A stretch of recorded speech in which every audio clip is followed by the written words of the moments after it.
Welcome to Roadmap. Yeah, you could. How to take 3 listings a week. Woo! Well, welcome to Roadmap. How to take 3 listings a week until you're ready for more. Each week we interview a powerful agent taking lots of listings each month, and we have an exciting guest today. Today's show is in front of a live audience. We're broadcasting from Keller Williams in Westchester, Ohio. We encourage you to take notes and apply as much of their knowledge as quickly as you can, and then use the copycat principle. Before I introduce our guest today, I want to remind everyone that we are also simulcasting the show on the private Lead Gen group on Facebook. Lead Gen has 49,692 members, so we have a large audience there today as well. And we'll be pausing for a commercial message during the show as a thank you to the Lead Gen folks.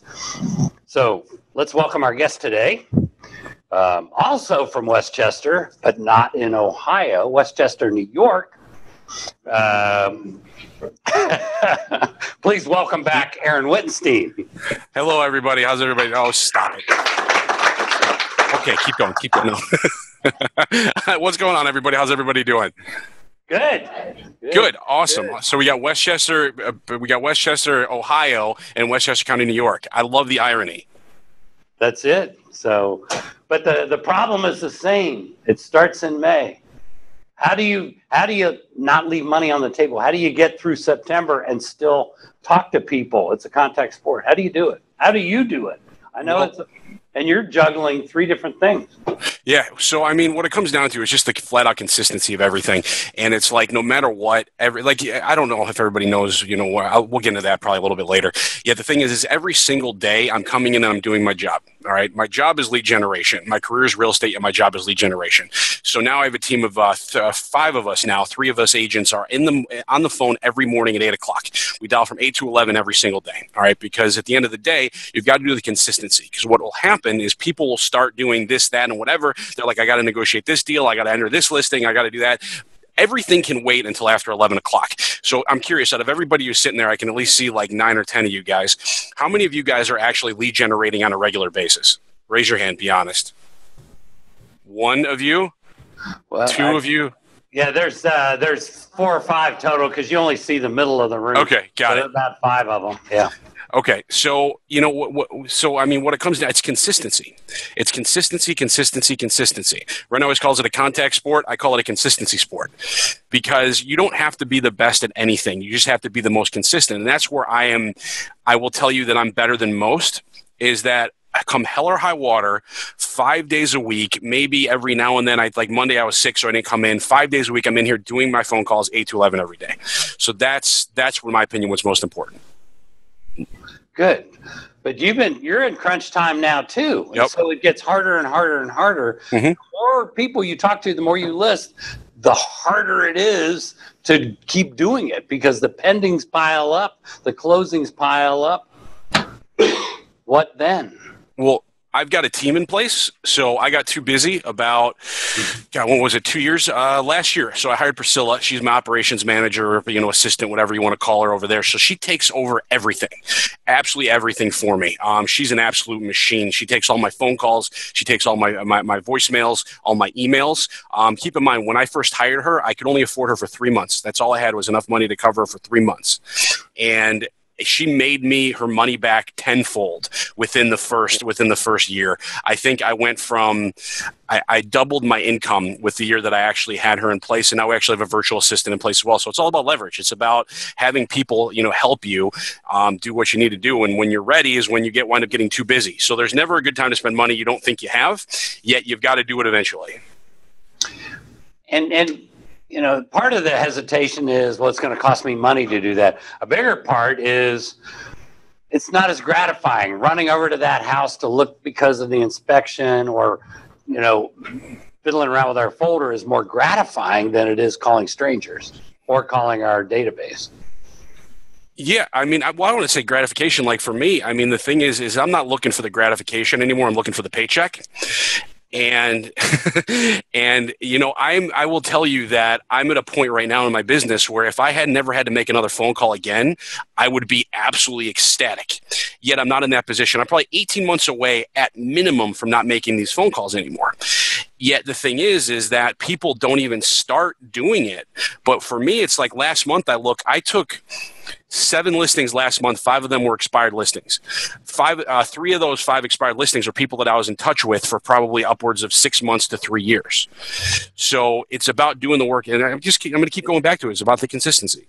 And to be fair, because like in your market, 7 listings taken is the equivalent of about 18 here because of his price point up there. So yeah, but keep in mind though the deals. Are you guys in an attorney state? No. You guys see, we use attorneys here, which makes everything so much worse. So my average closing time is about 4.5 months. That's how long it takes to close a property. And every deal that I keep in mind, I was an agent in Illinois for 12 years before I moved to New York. The amount of time, effort, and everything you have to put in is the equivalent of 2 deals in Illinois. So yes, the price point is higher, yet the work is almost double. So, gotcha. Good. So you've got a morning schedule. You're coming in. You're juggling your kids. You're juggling coaching. Chat about the time management piece. How do you make it all fit? Because things blow up. What do you do when things blow up? Well, that's the beauty of having a team in place of it, because I've got a lot of stuff. Like today, it was pretty much 8 to 10:30 lead generation. 10:30 to 11, I'm calling my clients. Then I've got 11 o'clock. I've got with you guys for 45 minutes. Then I got to get back to calling my my feedback again. I talk to my sellers every week, which I hope you guys do as well. Side note. Then I've got a listing consultation via Zoom webinar.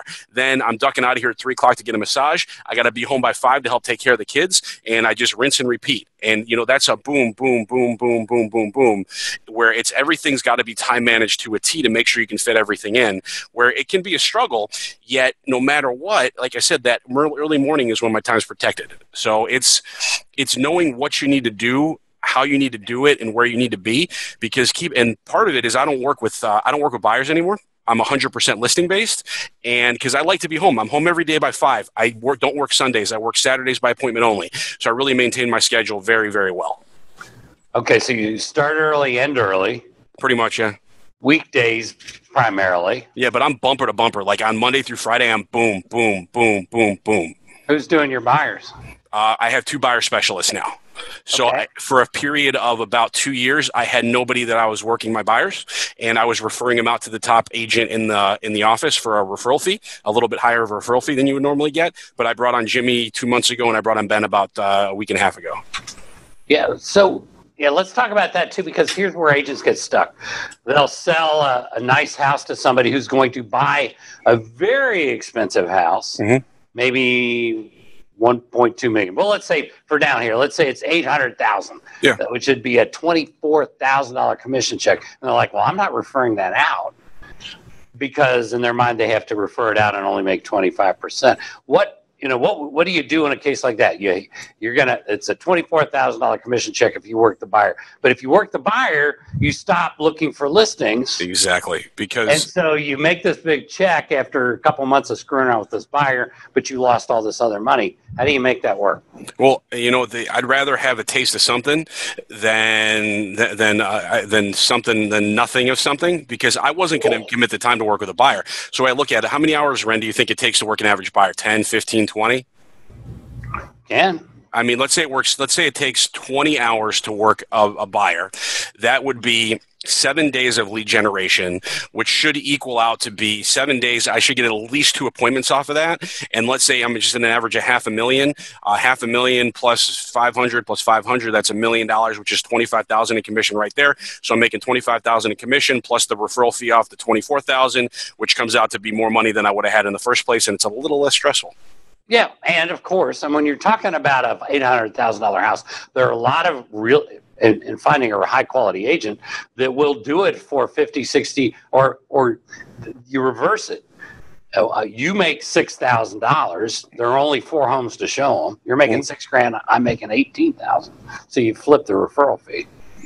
Yeah, so I mean, it's all a question on how you play it. Like 50-50. Yeah, if you get a newer agent, you can have someone show the properties for you. You pick them out, they show it. I didn't like doing it. I hated working with buyers. So it was my opinion that I would rather refer it out than do something I don't like doing. It's a better quality of life as well. Okay. Gotcha. All right. Good. Good. What else do they need to be thinking about in May, June, July? Man, what else do they need to be thinking about? They need to not be thinking about vacations. I can tell you that much. I mean, I'm taking my first vacation in a year. I can't wait to get the heck out of here. But it's just is that people like. How can I put it? People get in vacation mode starting like May, June, July, and August, where the thing is that you can't have that mindset. You need to consistently be doing everything day in and day out, day in and day out, and I'm just going to keep repeating myself until I'm blue in the. Is that right? You keep repeating yourself until you're blue in the face. Is that right, guy in the red shirt over there that I don't know your name? Is that a red shirt? Yeah, it's a Keller Williams. It's a red. There you go. I'm colorblind. For all I knew, it was an orange shirt. So, it's the underwhelming thing of everything I'm going to say is that you've got to know what you're doing, why you're doing it, how you're doing it, and continue to do it. So there's nothing sexy about it. There's nothing super entertaining about it. It's not like I'm going to come here and say, you got to do this exactly this way and this that way, and then you're going to have this magic pill and that magic pill. That's not how it works. You've got to consistently wake up every morning and do the work. And if anybody has issues with that, you may very well be in the wrong business. So, we're getting the impression you're driven. So you have a strong why. I do. I'm actually, I've got 3 children. I've got a 6-year-old and 3-year-old twins. And so like everything I do for those guys. And, that's pretty much the why that I have. I don't want to get too in depth with it. Otherwise I'll start crying in front of everybody here. And I'm really not in the mood to do that right now. So, I've got a wife, I've got a 6-year-old, I've got 3-year-old twins. I've got a team that's looking up to me. So I've got a ton of people that are depending on me to do what I need to do. And, when you have that level of responsibility, you don't have the luxury of quitting. You don't have the luxury of stopping. You don't have the luxury of not doing what you should be doing because these people are solely dependent on you. And you've got to figure out what your why is because, when you figure out whatever that is, that's what's going to drive you to do the things that you don't want to do. That's what's going to drive you to do the things that, guess what? I don't feel like waking up this morning. I'm not in the mood to do something. That's going to drive you to get past that. That's going to drive you to push yourself past your comfortability zone, which is like, okay, I don't want to call expires because they're scary. They're so bad. But your why will push you past that comfortability zone. Good. But and yet you surround yourself with an even higher level of accountability. Tell them about that. Well, I also run my Facebook group, Lead Gen Scripts and Objections. I'm not sure if you guys are a member. If you're not, just Facebook in Lead Gen Scripts and Objections. We've got 50,000 people that are on that group, so I pretty much put myself out there. I used to do a lot of live lead generation, which I've shied away from. I'd actually go in the group, do my expired phone calls, do my for sale by owner phone calls, yet it became kind of a distraction. So what the heck? Do you guys hear that? Hang on one second. I'm getting a Google Voice phone call. Sorry about that. I was getting a Google Voice phone call that was coming in. So, where's my train of thought? I totally just that. The accountability because you were prospecting live on your website, and people people were just sitting, hanging out in front of their computers, watching you make calls. Yeah. So I did that, which I kind of, like I said, I've gotten away from just because it just wasn't.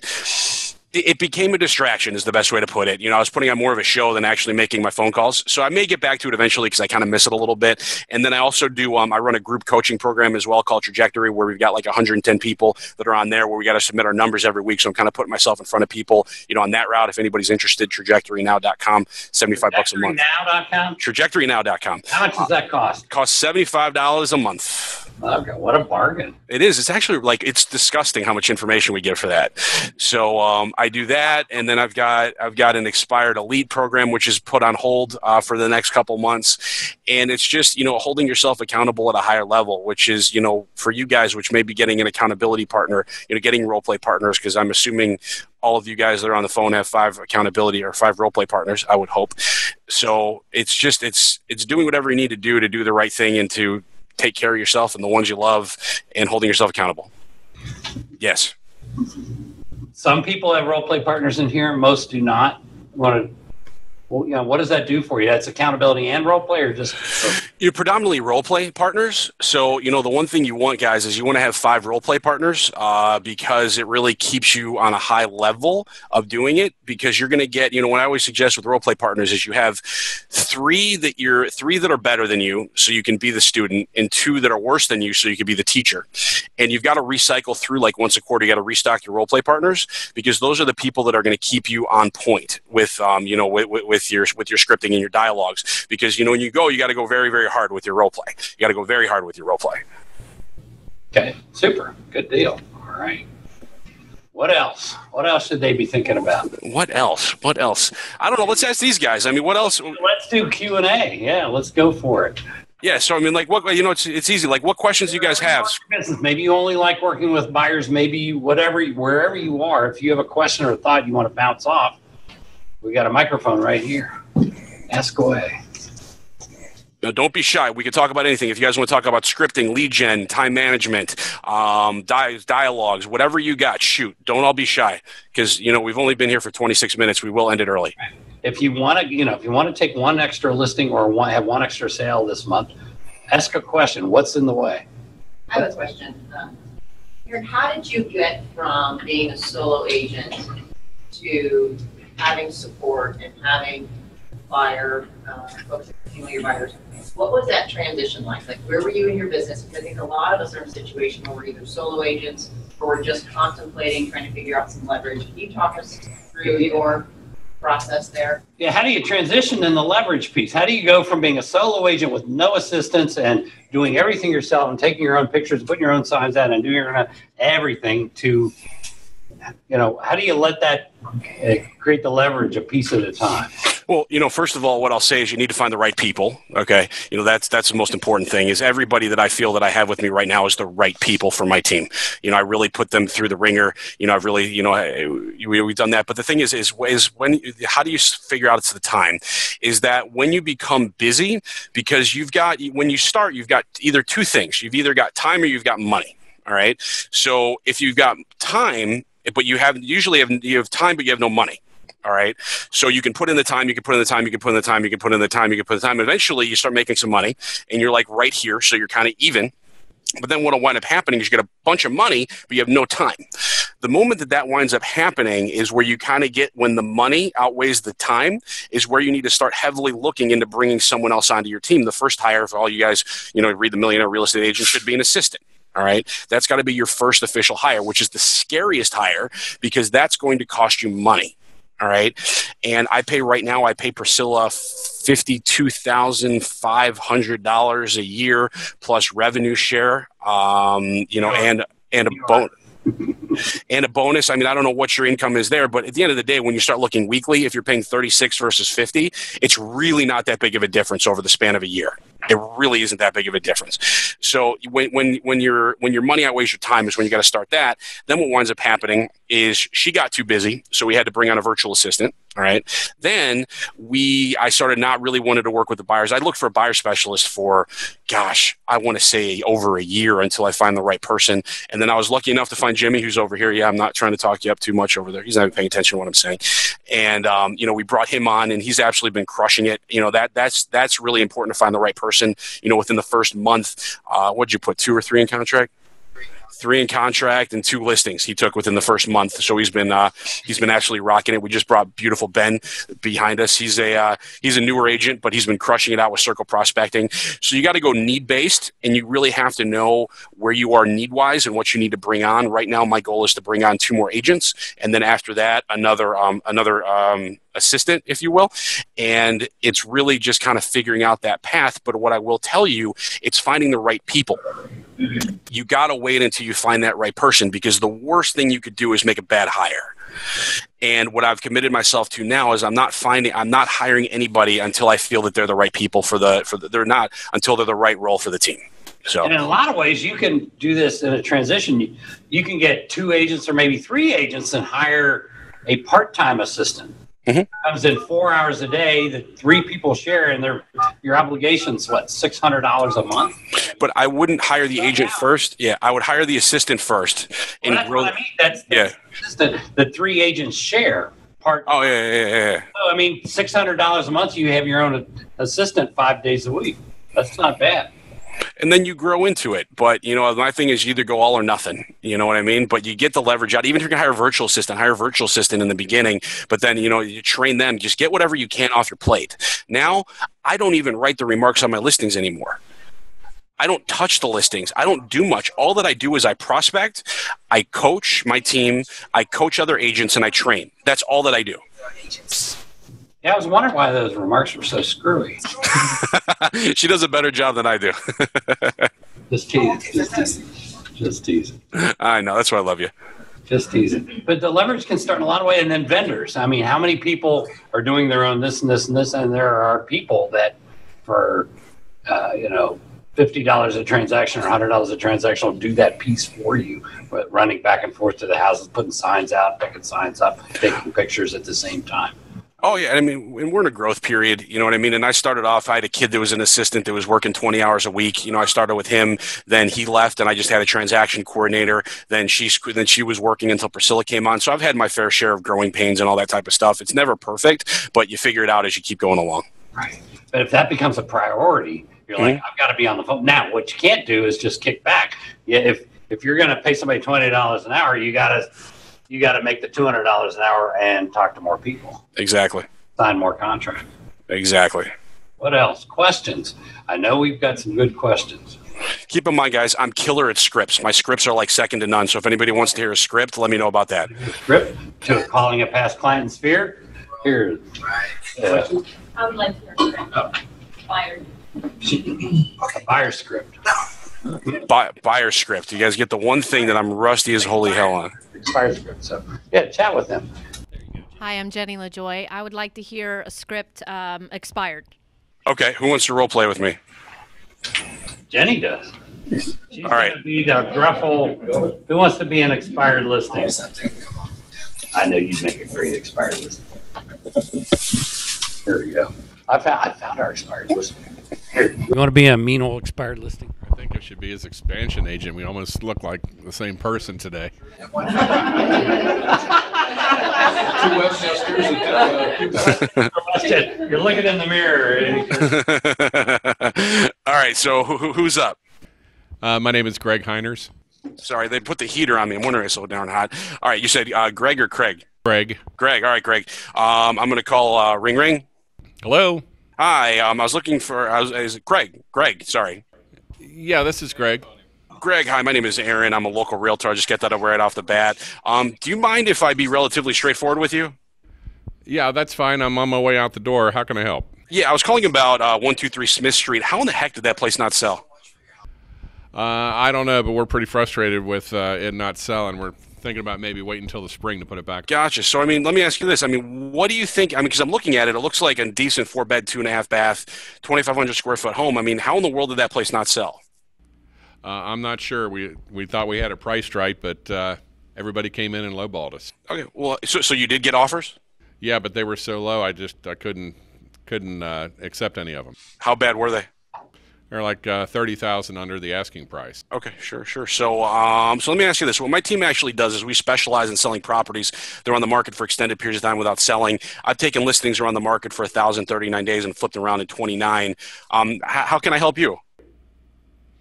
Well, I'd like to get my house sold. Okay. I'd love to stop by and have a conversation. What works better, late morning, early afternoon, or Saturday? Probably Saturday would work better. Oh, you're way too easy on me, but that's fine. So that's like the bones of my script that I utilize. I actually just flipped around the script. I flipped the script. You guys get that one? Woohoo! I flipped the script today to that. May I be straightforward with you? And everybody spoke to me. It was absolutely amazing. So that unlocks the door. That phrase gets people to respond. Yeah, it's like, what are they going to say? No, don't be straightforward with me. Like, Ren, can I be straightforward with you? No. Why would I want that?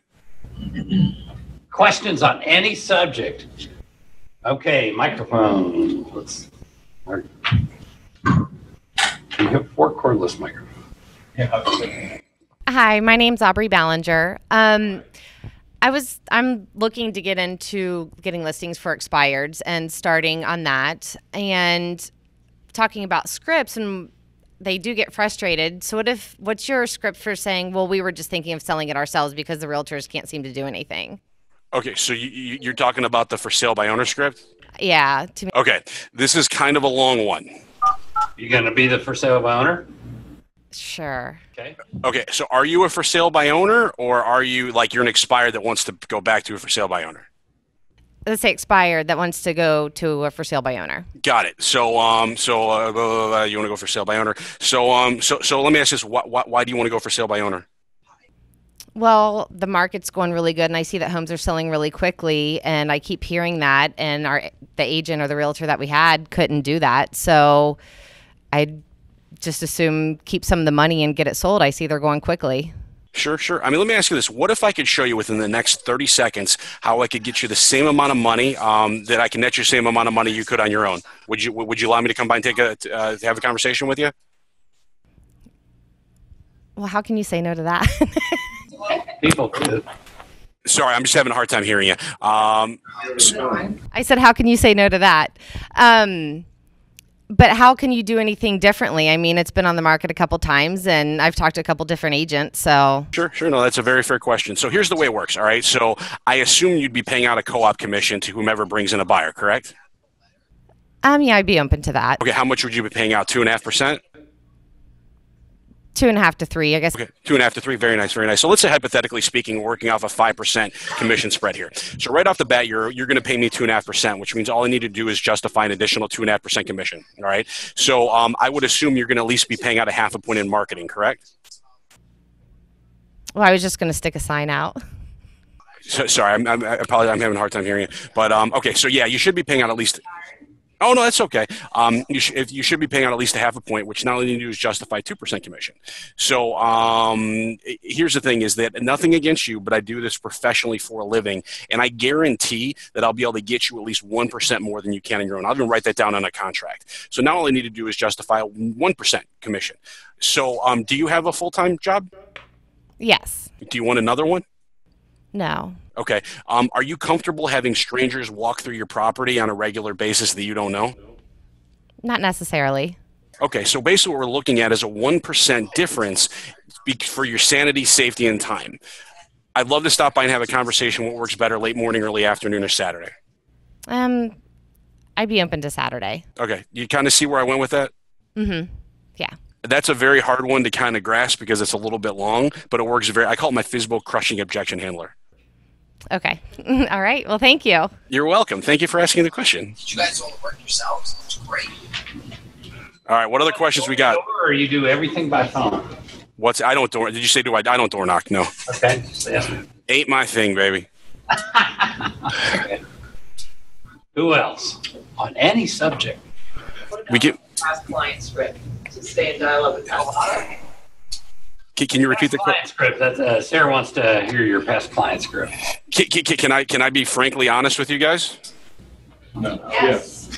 See, there you go. You can't say no. I suck at working past clients. Okay.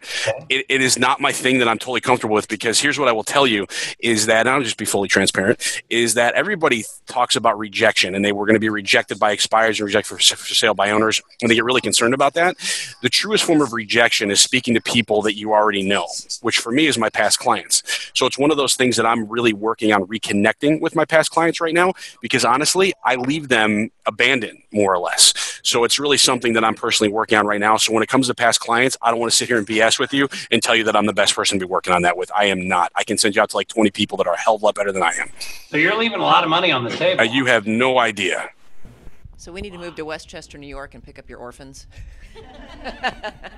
It's just I know, and it's one of those things that my coach is beating me up over it, and my team is beating me up over it, and it's one of those things that I finally wrap my head around that I need to get back into it. It's just making those initial "I'm sorry" phone calls. Can I call you all your past clients and refer them back to you? Sure, why not? I may as well get something out of it, right? Good deal.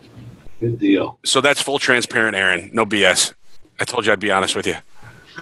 I have a question. What percentage would you say of your clients are repeat or referrals versus all brand new business? Well, I've only been here for 4 years, so I don't have a huge repeat network, but I would say I'm probably about 25% referral right now. It's all on you guys. I'm not looking to collect anything. Just whatever. You're starting at zero every day. Pretty much, yeah. If you didn't prospect, you'd be broke. Pretty much, yeah. Okay. Believe me, it's one of those things that I'm shifting. You're talking about, if they copy it exactly, they'll get some similar results. Yeah, I mean, I think with time, I mean, keep in mind, I started prospecting. This was November of 2014. I called November, December, and January of 14 and 15, and I didn't take a listing. And then February of 15, I went ahead and took 8 listings. So it just takes time. It takes 90 days at minimum to get things rocking and rolling. I would agree with that. Yeah, absolutely. I might be asking Great. How often do you recall a farm area that you called entirely at least one time? How often do I call a farm area? Yeah, how long would you wait before you contact them a second or a third or a fourth time? Oh, man, Ren, isn't there an agent that you were mentioning to me the other day that's extremely successful at doing that? Yeah, Deb Sizik, she's calling her, she works geographic areas, and she's calling them 12 to 15 times a year for a variety of things that she says, and she's just crushing it. And there's an agent down in Nashville that's going in and copying that system because it seems to be working. She's just dominating, but they're talking to him. She's not dropping off Frisbees at the front porch. Or mailing them big postcards. She's talking to them, and it's working. So you can go call them every month, but you want to get creative as to what you say. And I'll get you some of the scripts they're using, because you can't just call and go, ready to sell yet? Every month. Got to bring some value to the call. Exactly. So what? Any other questions, guys? We're good? Anybody? Do our commercial? Oh, speaking of that, if you want to get involved with his lead gen group, watch him prospect. They're 49,600. Are you at 50,000 now? We're damn close, man. Like 40,600. I just want to hit 50, and then I'm going to quit. Okay, but there are a lot of people that are networking, and it's all about lead generation. It's facebook.com/groups/got objections. And you can watch this show on there live on Tuesday at 1 o'clock next week, or you can go to Vulcan7.com/roadmap and watch it on there, or we'll send you a copy, and you watch other shows on there too. And then you've got trajectorynow.com is your $75 program. Yep. I highly suggest checking it out. There's a $1 14-day trial for it, just to see if you like it. But it's awesome. Our retention rate is like 85% right now. That's how much people like it. Good. And the entertainment's free, is that right? Exactly. No, that comes on the side for $17. Oh, okay. All righty. Good. I appreciate everybody being here. No last questions. So, yes. Oh, yeah. What do you got? How do you find, hire, and train your staff? Ren, can you repeat the question? Your staff. How do you find, hire, and train your staff? There is somebody that I use. Her name is Lindsay Soprani. LINZZCIPRANI. She's all over Keller Williams. She's amazing. She does all my hiring for me. She on an administrative end, she trained all my admins, and then I go ahead and train all my agents. So I let her do what she's really good at, but she's been integral part of every hire that I've made. Yeah, and she has a huge track record around Keller Williams for finding you the right person. So she's good people. Yeah, she's great people. Lindsay Soprani. Yeah, you'll like her. First class. Good. Well, we pay for the lights here with Grater's Mint Chocolate Chips. So after you've done your calls, go get some out of the freezer. It's right up the street from you. Right up the street. Isn't that right, Aaron? Right there, don't you? Oh, I've been there. That place is good. Oh, that's right. You were here. Yeah, it was like a year ago. From you too. Yeah, he was here in town. For those of you that were there, who was there? 1, 2, 3, 4, 5. Yeah, handful. Good. Well, thanks again. Thank you for having me. Thank you, and thanks for running our show on your lead gen group. My pleasure. An extra 1,100 viewers because of it. So. Anything for you, Ren. Thanks a bunch. All right, later, guys.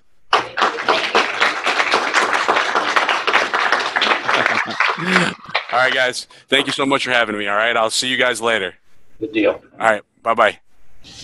Because, when you look at it, the biggest thing we watch is a lot of you leaving money on the table because nobody's talking to the public, and the public is finally ready to do something with their house, but nobody's talking to them. And if you can find a way to get somebody to help you, I really like the idea of 3 or 4 people sharing hire somebody that comes in 5 days a week, not just Tuesdays and Thursdays, but 5 days a week, 4 hours a day. That's 20 hours a week. What would that be? $1,800 a month? Okay, $1,800 a month. And then get 3 of you to pay $600 each and have this person that handles all your stuff. You know, I mean, you can get an assistant right out of the gate, because everybody's like, I can't pay somebody $3,000 a month. And no, maybe you can't. You said bring someone in 5 days a week versus 2. Why did you say that? Because Monday they're here. Tuesday, you're the assistant. Wednesday, they're here. Thursday, you're the assistant. Yeah, it breaks the chain of the consistency.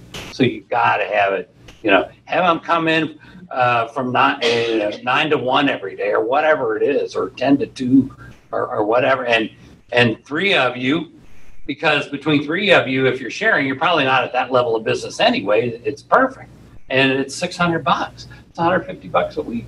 So find a way to do it and get started. And then that person all of a sudden is working full time. And then eventually, and it goes up from there. It keeps on expanding. So you can get an assistant right away. And God knows most of it, you need it right now. If you're willing to delegate, but you have to be willing, put in checks and balances. Don't have a once a week meeting with them. Have a morning huddle. First, early in the morning, huddle, 10, 12 minutes to go over stuff. Because if it's a once a week meeting, it's very inefficient. But if it's a quick huddle, the term huddle means get in a few minutes and then you break for the morning. You'll get it works. Yes, sir. Is salary you pay assistant that tax deductible? Oh yeah. So really, you're not shelling out $3,000 a month. You're actually less than that. That comes right off the bottom line. So your 1099 minus your expenses is the tax you pay. So yeah. Should everybody have an LLC? According to our accountant, everybody should have an LLC. Everybody should get an LLC. I went to inkfile.com. I love those folks because for like in 2 minutes, you've got your LLC, and they're very efficient. Your tax bill just went down about 50%. Yeah. I know you had a question. Yeah, so what do you suggest for people who are individual agents that typically work at home 90% of the time? And then there's this whole concept of hiring this assistant, where do you put them? How? Not necessarily. You put them wherever you can put them. Put them here. Put them where? Can you put them here? You can put them here. I had them in my house for years. It was a little awkward because I love the house. Yeah. But We are. And everything's. And when she did that, we don't have the technology we have now. You can log on to Google Hangouts or Zoom or whatever and see them every morning. You log on for your huddle, you talk. They're working from home. You're working from home. We almost don't have to be in the same physical space.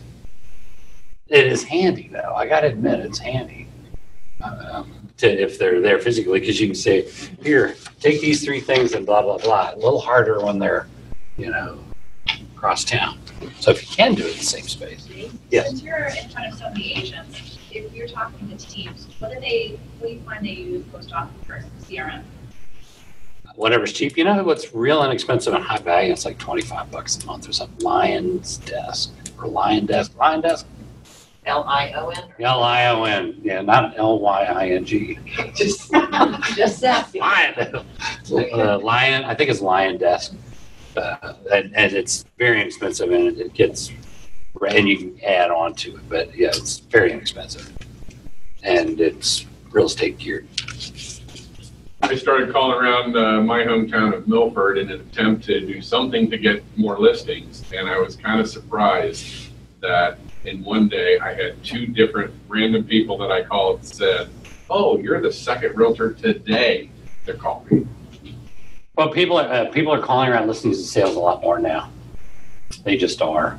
Coal is inexpensive. We have an expensive one, but I want to call it Everybody Answers because everybody answers.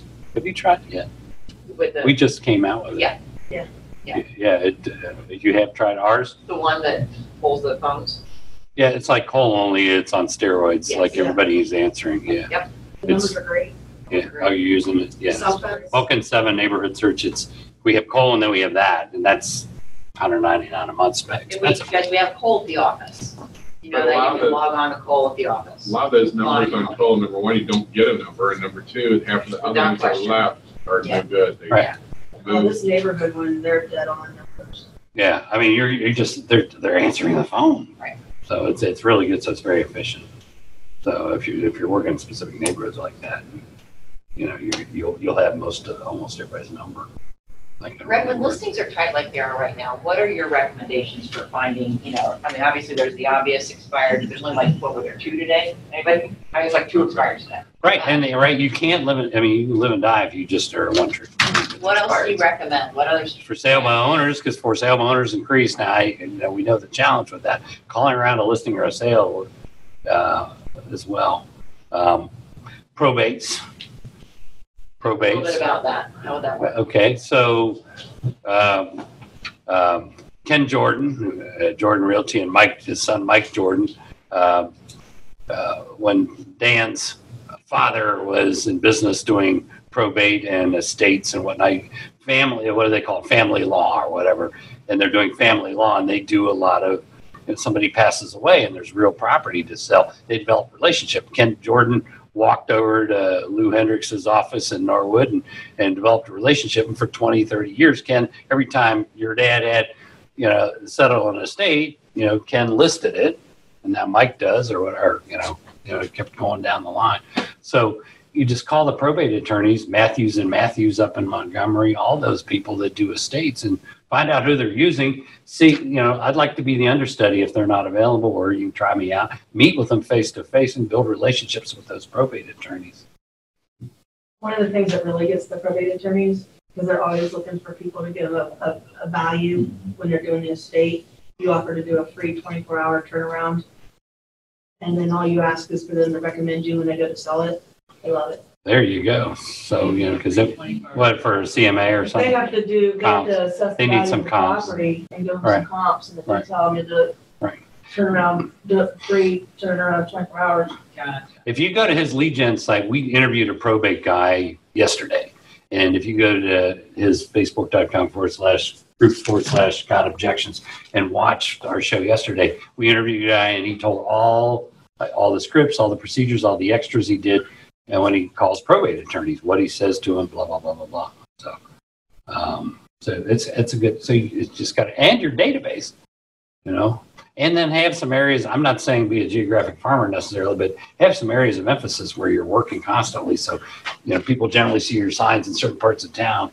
Because sometimes if you are too strict on the boundary of a farm, then you live and die by that. Well, we never gave you your name because you only work such and such neighborhood, you get, that can work against you sometimes, but have areas of emphasis and then just work those areas. So, but FSBOs, think about it. If you went on to Zillow and looked at all the for sale by owners there and then just went to the door all day long, would you get 2 to 3 sales a month? Would you? If you combed your hair and dressed nicely and introduce yourself, how many people would show you the house? Probably 1 out of 4. Depends on what you look like, It does. There's a guy I coached. He was a very, very, very large man, and that's what he did, and he made a lot of money doing it. But he goes, he felt he had to go to a lot more doors because they look through the keyhole and go, oh no, versus you come to the door petite. Well, there's safety because you're not going to tackle somebody, and you're not strong, and so there's safety thing. But if you go around all those for sale, I mean, how many you would do? But you would have to work. You'd have to go 4 or 5 hours. You'd have to go around all those for sale owners, but you'd make a good 6-digit income. Yeah, they're right there on Zillow. Free. People want the help. They can't even pick out a shirt at the store without asking somebody, do you think this looks good? They want the help. They don't think they want to do it all themselves. They don't. They want the help. They really do. Any other questions you guys have? Anything for Ren? And you've coached a ton of people in a lot of markets. then. Had a lot of fun. Listed a lot of property. Sold a lot of property. Any parting words of advice? Anybody else? I think we're good. Have some fun. Good. Appreciate it very much. Thank you. Thank you.